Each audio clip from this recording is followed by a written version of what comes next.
11,400 ફૂટની ઊંચાઈ અને બરફથી ઢંકાયેલા પહાડો હાડ થીજાવી દે તેવી ઠંડીની વચ્ચે આટલી ઊંચાઈ ઉપર જ્યારે ભારતીય ફૌજ તોપ અને ટેન્કો લઈ અને દુશ્મનોનો સામનો કરવા માટે જોજીલા પાસ ઉપર ચડી જાય છે ત્યારે આખી દુનિયા અચંબિત રહી જાય છે। હા મિત્રો, આ વાત છે ભારત પાકિસ્તાનની વચ્ચે થયેલા યુદ્ધોમાં અને એ જગ્યા છે જોજીલા પાસ। અને આ જોજીલા પાસથી લેહનો રસ્તો છે એ લેહ લદ્દાખના વિસ્તારને ભારતથી જોડે છે, કાશ્મીરથી જોડે છે। પાકિસ્તાનની વર્ષોથી આની ઉપર નજર હતી એટલે સૌથી પહેલાં હુમલો થાય છે 1947-48માં ઇન્ડો પાક વોર કહેવાય છે। એ મેમોરિયલ આજે પણ દ્રાસની પહેલાં અને જોજીલા પાસની પછી તમને જોવા મળશે।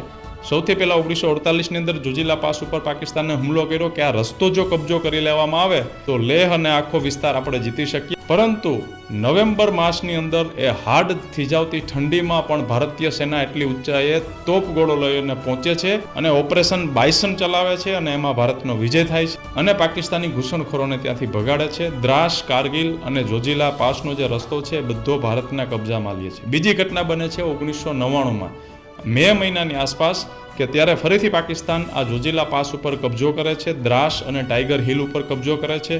એ સમયે ભારતીય સેના અદમ્ય પરાક્રમ કરે છે અને 19,000 ટન જેટલો દારૂગોળો જોજીલા પાસના રસ્તેથી કારગિલ પહોંચાડે છે અને દુશ્મનો ટોચ ઉપર હોય છે અને આપણું સૈન્ય નીચે હોય છે, પરંતુ ચઢાઈ કરી અને દુશ્મનોનો સામનો કરી અને ખદડાઓને ત્યાંથી ભગાડે છે। ટાઈગર હિલ ઉપર ફરીથી ભારતીય કબજો થાય છે અને કારગિલનું યુદ્ધ આપણે જીતીએ છીએ।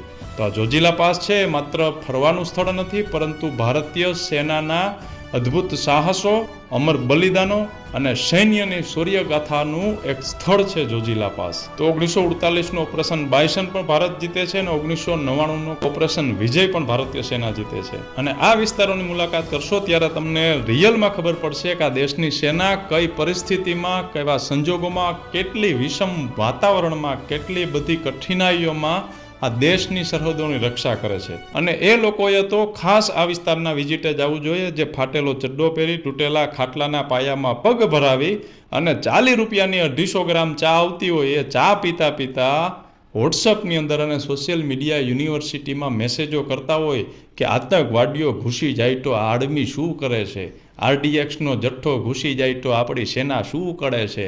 આવા ખદડીનાઓને કે જે દેશની સેના ઉપર પ્રશ્ન ઉઠાવે છે ને, એને આવા વિસ્તારની મુલાકાતે ખાસ જવું જોઈએ। ગાડીમાંથી હેઠો પગ મૂકીને હાહ ચડી જાય એવા વિસ્તારમાં જ્યાં સિયાચીન જેવા -40થી 60 ડિગ્રીમાં દેશની સેના કઈ રીતના કામ કરે છે એ જોવા માટે તમારે એક વખત લેહની યાત્રાએ ખાસ જવું જોઈએ।